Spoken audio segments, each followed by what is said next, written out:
사실은 오늘서부터 한 몇 주간 동안 하나님의 인도하심을 주제로 말씀을 나누려고 했어요. 근데 하나님의 인도하심 이전에 오늘 말씀이 하나님의 인도하심을 우리가 함께 나누기 전에 아주 중요한 말씀인 것 같아서 제가 오늘 말씀 수년 전에 했던 함께 나눴던 말씀입니다. 이 말씀을 꼭 들어야 할 것 같아서 다시 저와 여러분이 함께 나누겠습니다. 생물학적 관점에서요, 인간은 부모님의 사랑에 의해 태어났죠. 그래서 생물학적 관점에서는 인간은 태어났기 때문에 살아가는 겁니다. 그 삶을 어떻게 살아가느냐에 따라서 크게 성공하는 삶이 될 수 있고 또는 실패하는 삶이 될 수 있죠. 성공이라는 관점은 여러 가지가 있을 수 있어요. 돈도, 명예, 뭐 여러 가지 있어요. 권력, 뭐 다 있죠. 근데 사실 생물학적 관점에서 보면요, 특별한 경우를 제외하고는 실패한 삶이나 성공한 삶은 있을 수가 없습니다. 왜요? 그 노래 가사도 있잖아요. 맨몸으로 왔다가 옷 한 벌 얻었잖아요. 그러니까 뭐 실패한 삶은 아니고 사실은 성공한 삶이죠.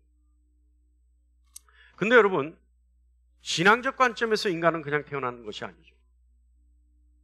인간이 태어난 것은 이유가 있습니다. 어떤 이유예요? 신의 뜻이라는 이유가 있어요. 인간은 그저 태어나는 것이 아니에요. 신의 뜻에 의해 태어난 겁니다. 신이 명확한 계획을 가지고 있어 한 사람 한 사람을 태어나게 한 거죠.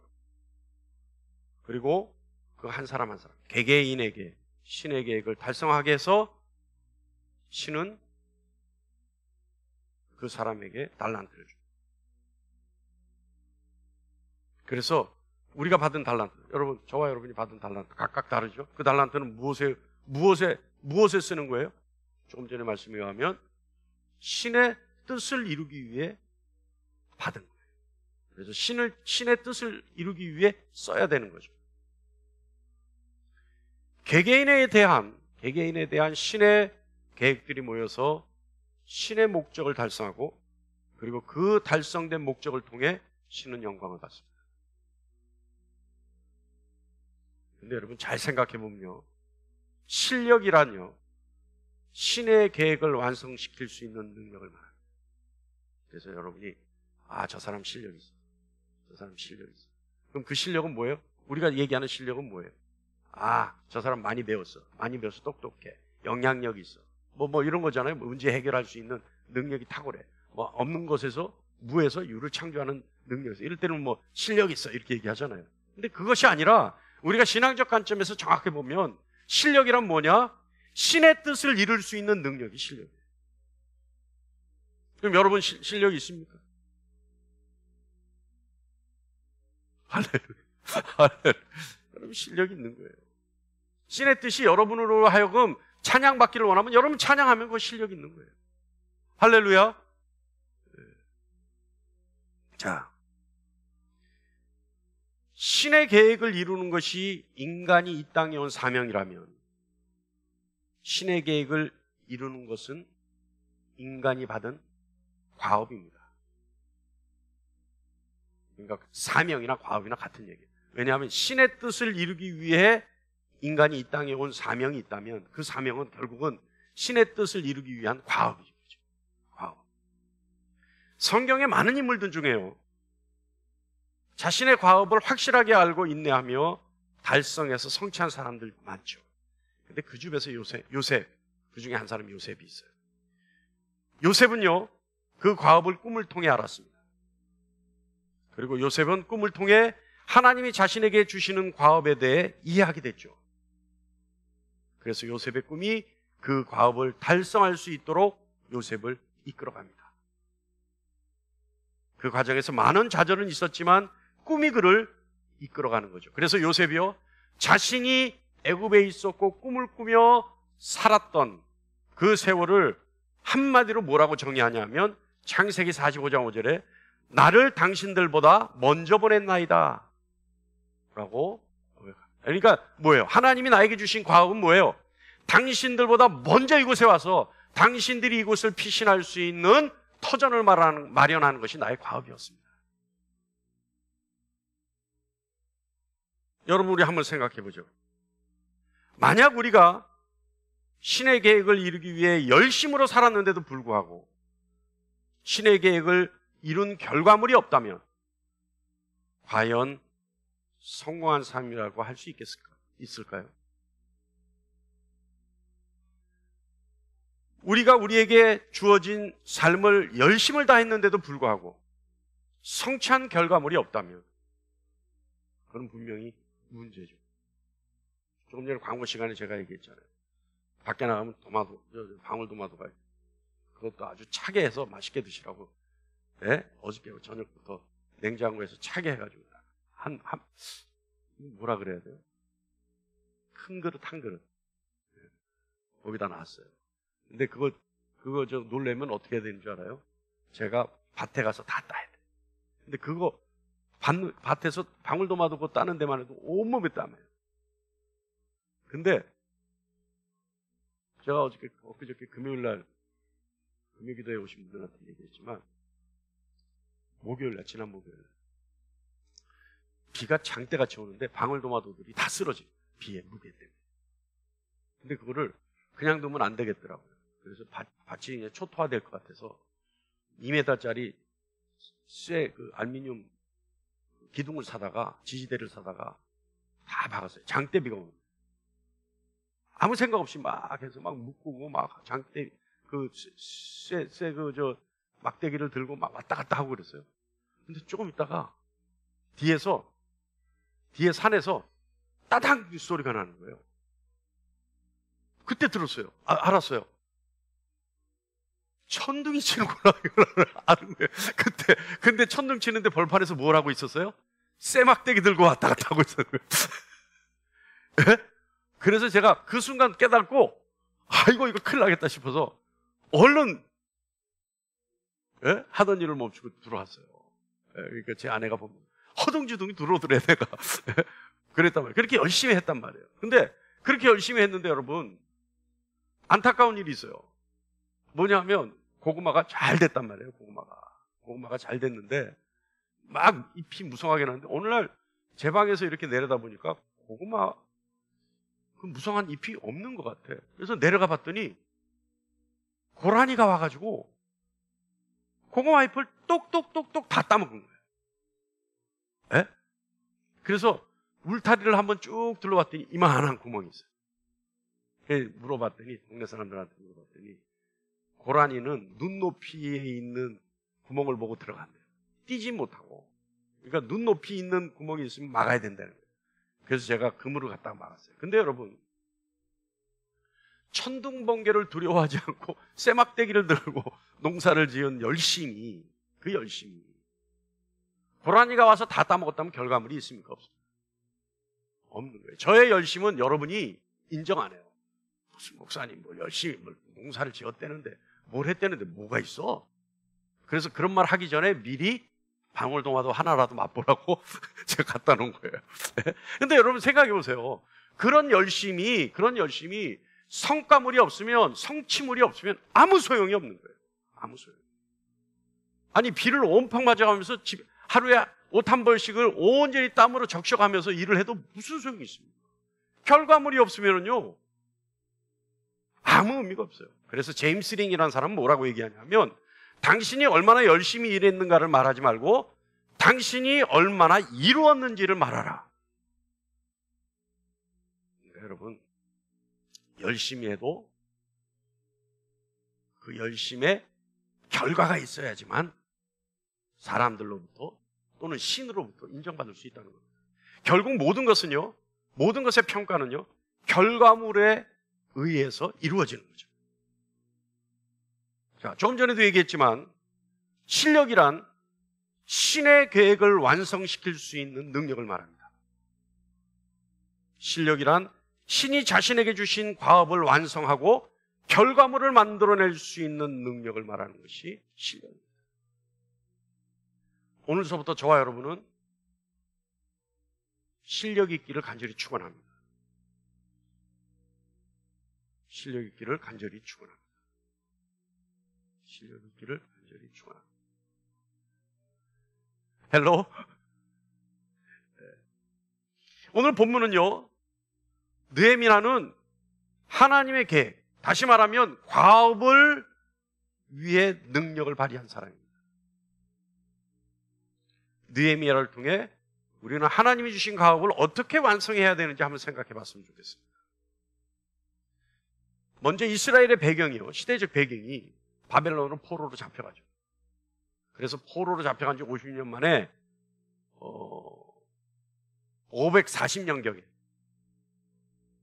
BC 540년 기원전 50년, 주님이 오시기 주전이죠. 주전 540년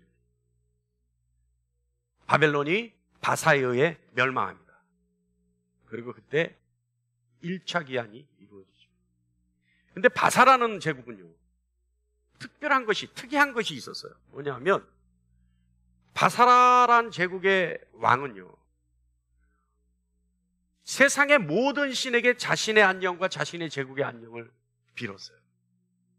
그래서 그걸 굉장히 좋아했어요. 그래서 모든 종교에 대해서 관대했어요. 그러니까 이스라엘 1차 기한이 이루어졌을 때 바사의 왕이 왜 보내줬냐면, 너희가 빨리 가서 너희 성전을 건축하고 나를 위해서 기도해라, 이렇게 해서 보냈단 말이에요. 그리고 그로부터 80년 후에 이번에는 예루살렘 성벽을 재건하기 위해서 그 임무를 띠고 느헤미야가 기원합니다. 그래서 느헤미야의 과업은 예루살렘 성벽, 성전의 모든 벽을 재건하는 데 있었죠. 자, 여러분, 느헤미야의 기사를 보면서요, 하나님의 과업을 완성하기 위해서 우리의 자세는 뭔가, 우리가 갖춰야 될 것은 뭔가, 우리의 생각은 어떻게 해야 되나, 우리의 행동은 어떻게 하나님의 과업을 이루기 위해 쓰임받을 수 있는가, 한번 생각해 볼 필요가 있습니다. 첫 번째요, 하나님의 과업을 이루기 위해서, 우리에게 주신 과업을 이루기 위해서 하나님의 계획을 생각하며 거룩한 부담감을 가져야, 이게 중요해요. 우리가 부담감을 가져야 돼요. 하나님의 일에 대한 거룩한 부담감. 오늘 본문 1절에서 4절 말씀을 보면 느헤미야는 동포의 고난과 더불어 성이 허물어지고 성문이 불타는 것에 대해서 깊은 아픔을 느껴요. 여러분 생각해 보세요. 객관적으로 봐서 느헤미야가 거기에 대해서 아픔을 느낄 필요가 있습니까?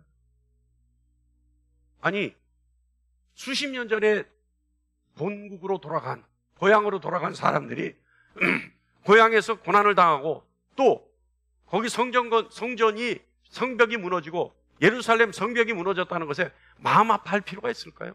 여기서 바사에서 잘 살고 있다면 사실은 마음 아파할 필요 없죠. 여러분, 부담감이라는 것은요, 사람이나 사물 혹은 사건에 대해서 나타나는 심적 저항감이 부담감이라는 거예요.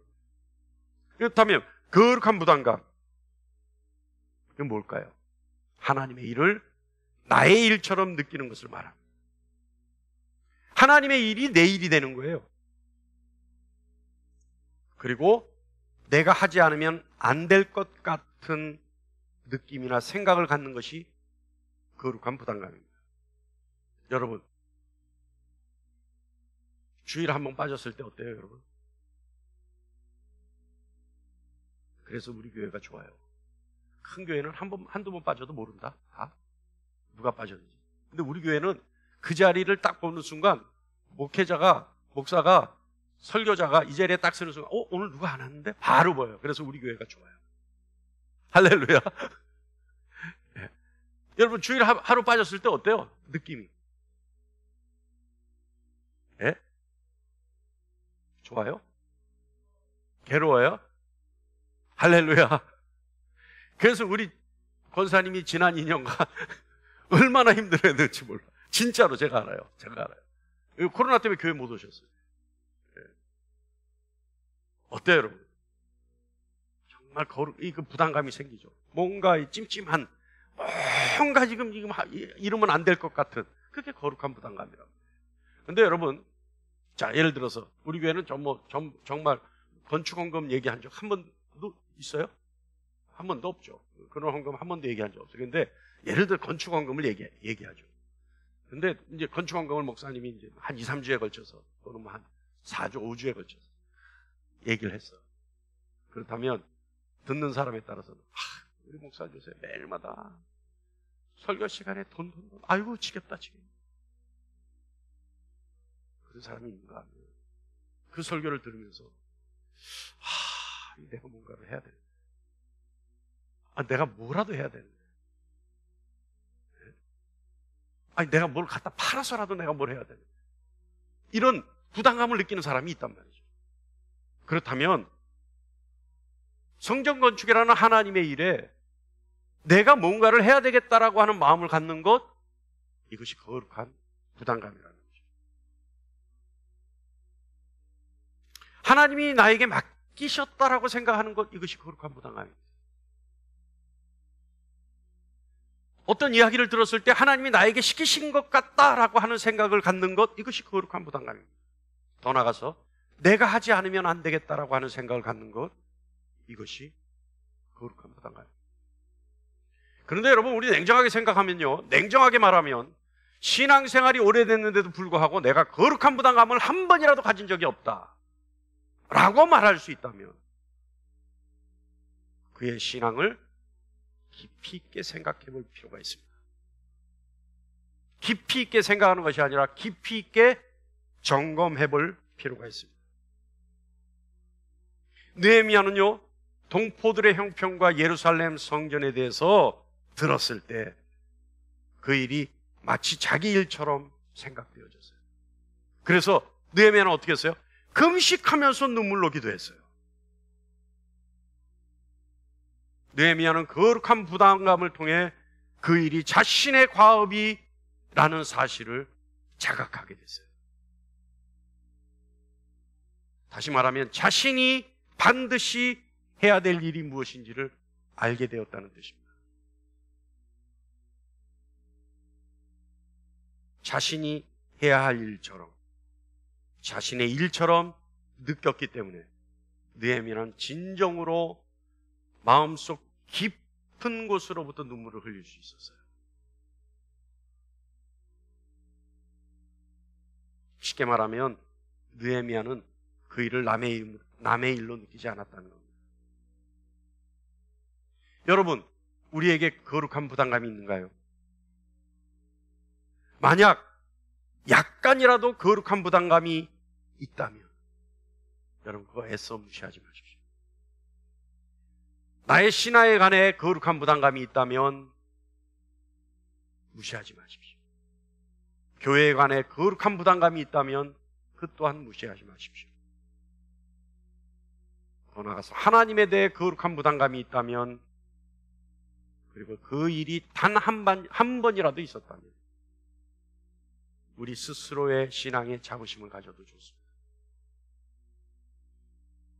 하나님이 우리에게 주신 과업에 있다고 생각해도 좋습니다. 내가 진노로부터 구원받은 사람이라고 확신해도 좋습니다.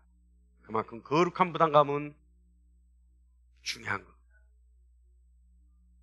신학적 양심의 진동의 소리가 거룩한 부담감입니다. 거룩한 부담감을 갖고 해소하기 위해서는 작은 것부터 해야 돼요. 작은 것. 우리 교회에서 식사를 안 하니까 주방 일 필요 없잖아요. 또 우리 교회 성가대 없으니까 성가대 필요 없잖아요. 우리 교회 주차장 널널하니까 주차봉사 필요 없잖아요. 네? 그런데 요새 교사를 뽑는데 거룩한 부담감이 있는 거예요. 그 작은 것부터 시작해야 된다니까요. 그러다가 큰 일로 가죠. 뭐예요? 성도를 위해서 중보기도, 교회를 위해서 중보기도, 나라를 위해서 중보기도. 큰 부담감을 가져야 돼요. 여러분, 바나바를 우리 한번 볼 수 있습니다. 바나바는요, 바울을 위해 거룩한 부담감을 갖고 모두가 부정적으로 보는 바울을 사도들과 연결시켜 주려고 온갖 열심을 다하죠. 그래서 바울을 역사의 무대에 세우는 역할을 하는 것이 바나바입니다. 거룩한 부담감은요, 우리 심령이 하나님의 거룩함에 대한 반응입니다. 또한 성령의 내주의 증거가 거룩한 부담감입니다. 하나님의 일에 있어 늘 부담감을 느끼며 풀어야 할 숙제로 생각할 수 있는 저와 여러분 되기를 간절히 축원합니다. 하나님이 주신 과업, 이 과업은요, 기도로 성취할 수 있습니다. 다시 말하면 결과물을 만들어내기 위해서 반드시 기도가 필요합니다. 하나님의 일은 하나님의 방법으로 해야 합니다. 하나님의 방법을 알 수 있는 길은 기도밖에 없습니다. 그래서 지혜를 구하는 기도를 해야 돼요. 지혜가 뭐예요? 하나님의 뜻과 계획을 아는 능력이 지혜입니다. 기도는요, 과업의 시작에서부터 끝까지 계속 해야 되는 것이 기도입니다. 그런데 기도는요, 회개로부터 시작하죠. 반드시 필요해요. 반드시 필요해요. 회개로부터 시작하는 것이 기도입니다. 하나님의 일을 하는 사람은, 하나님의 일을 하는 하나님의 사람은 거룩해야 합니다. 하나님의 일은 하나님의 사람이 해야 되고 그 사람은 거룩해야 한다, 이 말입니다. 특별히 거룩함을 이룬 깨끗한 사람을 통해 하나님은 일하게 하십니다. 그러기에 우리는 늘 스스로 정결케 할 필요가 있습니다. 그래서 오늘 본문 6절 7절에 어떻게 해요? 이제 종이 주의 종들인 이스라엘 자손을 위하여 주야로 기도하오며 우리 이스라엘 자손이 주께 범죄한 죄를 자복하오니, 이스라엘이 범죄한 죄를 자복해요. 그리고 주는 귀를 기울이시며 눈을 여시사 종의 기도를 들으시옵소서. 그리고 무슨 기도를 해요? 나와 내 아버지의 집에 범죄함을 회개합니다. 그죠? 그러니까 느헤미야는 어떤 기도를 해요? 지금 어떤 회개를 해요? 나라와 민족의 죄를 회개해요. 그리고 또 어떤 기도를 해요? 자신의 조상이 지은 죄에 대해서도 회개 기도를 해요. 그리고 자신의 죄에 대해서도 회개 기도를 해요. 느헤미야가 그 전에 기도 안 했을까요? 수도 없이 기도했겠죠. 왜냐하면 느헤미야 하나님의 사람이었어요. 그런데 금식하며 나라와 민족을 위해 작정하고 기도할 때는 다시 한번 하나님 앞에 자신과 자신의 조상과 자신의 민족에 대한 죄를 점검하는 거죠. 여러분, 이거 필요해요. 그래서 제가 어떤 분들, 저와 개인적으로 상담하는 분들에게 제가 요구하는 것이 있죠. 숙제 내는 것이 있죠. 조상의 죄에 대해서도 회개하라. 자신의 죄에 대해서도 회개해야 되지만 자신의 조상의 죄에 대해서도 회개하라. 왜요? 하나님은 그 죄를 천대까지 미워하시기 때문에 그렇습니다. 그죠? 3, 4대까지 미워하기 때문에 그렇습니다. 헷갈렸습니다. 하나님은 조상이 지은 죄를 3, 4대까지 미워하세요. 그러니까 어떻게 해요? 가능합니다.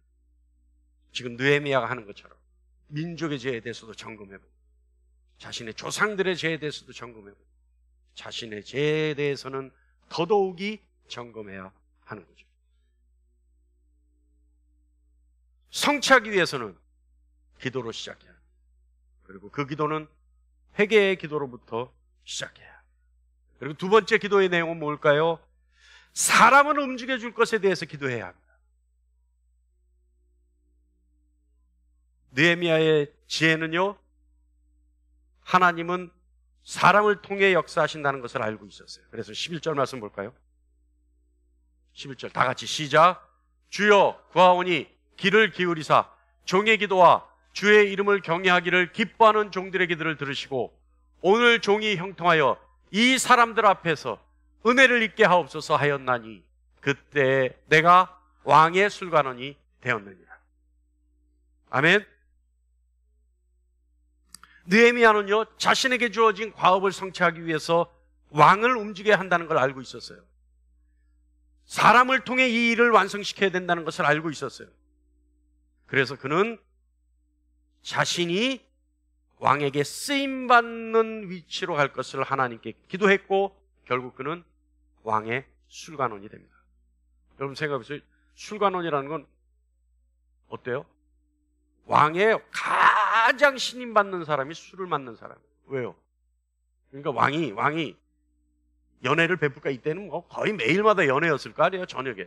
그러니까 왕이 연회를 베풀어서 다 같이 식사를 하는데 왕이 먹는 술은 특별한 거예요.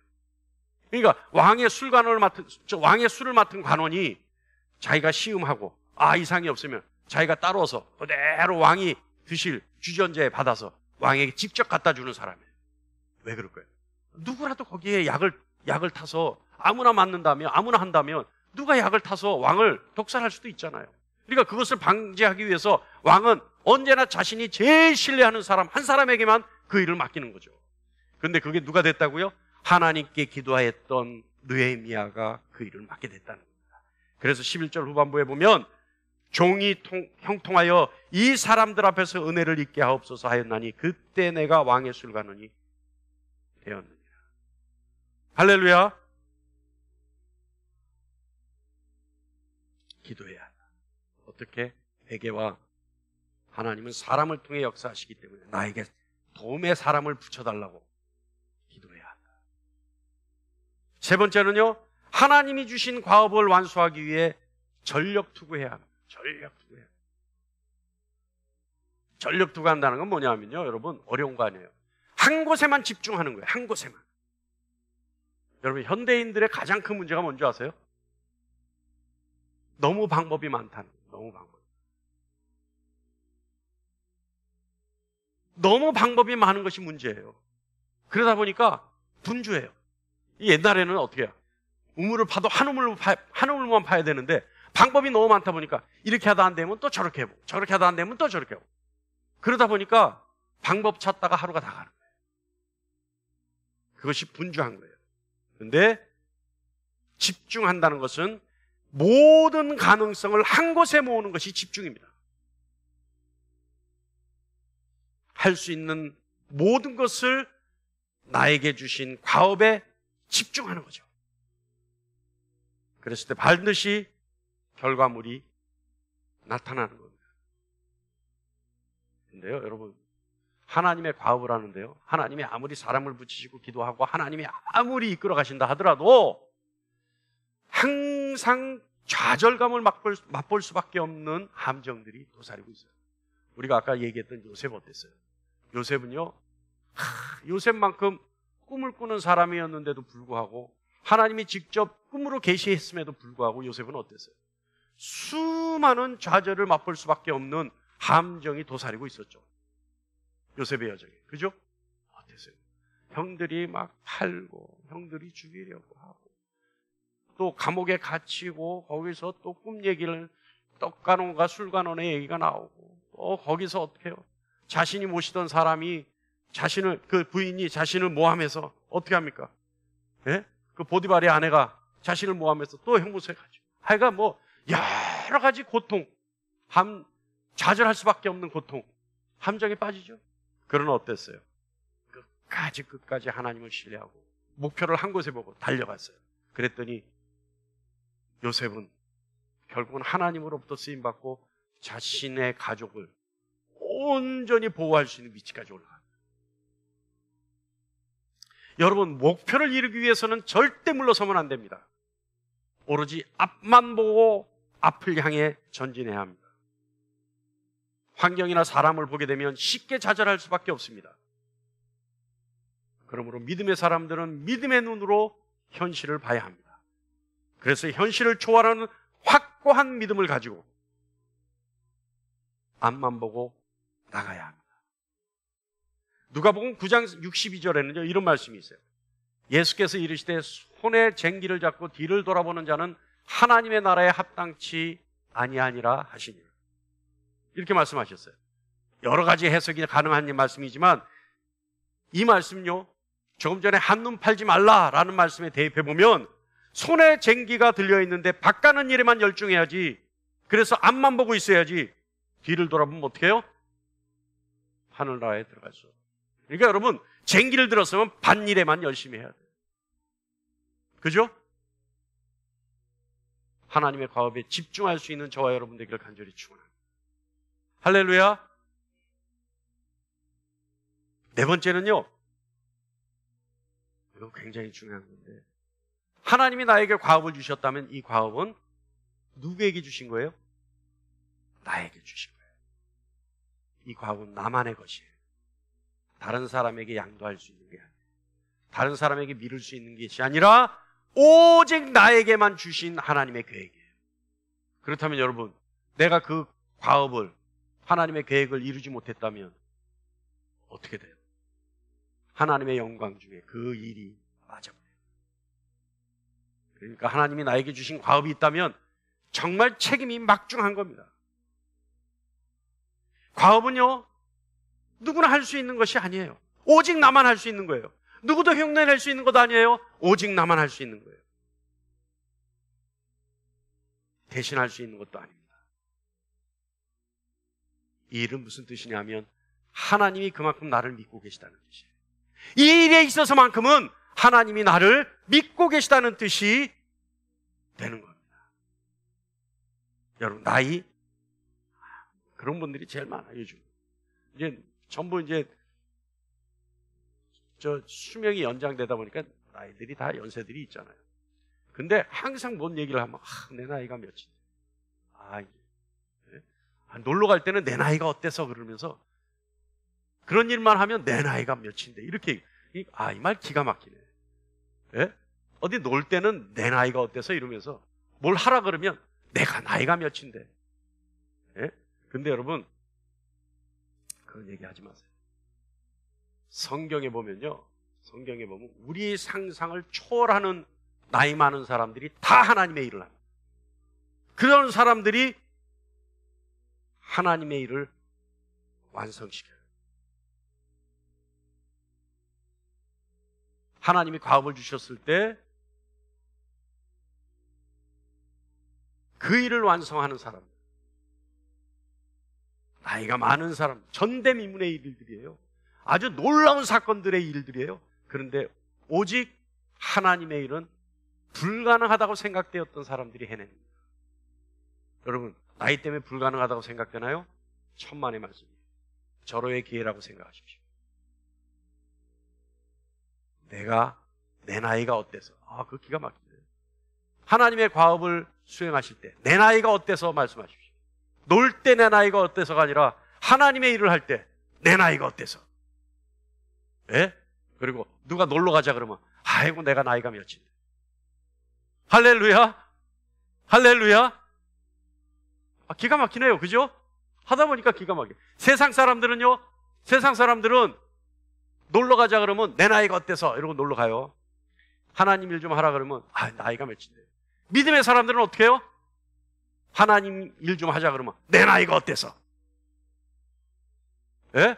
놀러 가자 그러면 내가 나이가 몇인데. 할렐루야. 할렐루야. 환경이요? 여러분, 환경은요, 과업을 주신 하나님이 만드세요. 하나님이 그 환경을 만드신다는 사실을 사람들이 믿지 못해요. 믿음의 사람들이라 하더라고요. 내가 하나님의 과업을 완성하기 위해서 집중하고 전력 투구를 할 때 나에게 주어지는 환경은 그 일을 완성시킬 수 있는 하나님이 예비하신 길이라는 사실을 믿는 여러분 되시길 간절히 축원합니다. 우리는요, 하나님이 주시는 과업에 집중하는 의지만 필요할 겁니다. 제가 우스갯소리로 얘기하잖아요. 하나님의 뜻과 인간의 의지 누가 이길까요? 인간의 의지가 이겨요. 그러니까 믿음의 사람들은 어떻게 해요?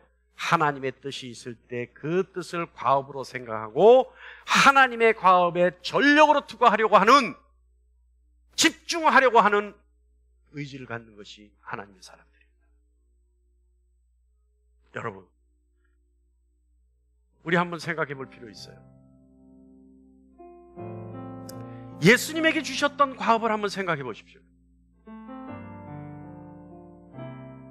예수님은 그 많은 갈등 속에 포기하고 피하고 싶었던 엄청난 고통의 무게를, 그리고 과업의 무게를 주님은 결국 하나님의 계획 아래 굴복하고 순종하였습니다. 그리고 하나님의 계획에 집중하는 의지를 가져서 모든 두려움, 피하고 싶은 그 두려움, 하나님이 주시는 과업의 엄청난 무게도 벗어버려 있었습니다. 그래서 예수님은 하나님이 주시는 과업을 완성시키려고 하는 그 의지를 통해 목숨까지도 버리셨습니다. 결과 주님은 온 인류가 주님의 이름으로 구원받을 수 있는 복의 근원이 되셨습니다. 빌립보서 2장 9절로 11절 말씀에 이름으로 하나님이 그를 지극히 높여 모든 이름 위에 뛰어난 이름을 주사 하늘에 있는 자들과 땅에 있는 자들과 땅 아래에 있는 자들로 모든 무릎을 예수의 이름에 꿇게 하시고 모든 입으로 예수 그리스도를 주라 시인하여 하나님 아버지께 영광 돌리게 하십니다.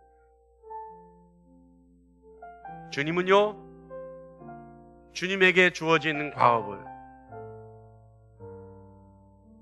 완성시키기 위해서, 그 결과물을 만들기 위해서 목숨을 버리는,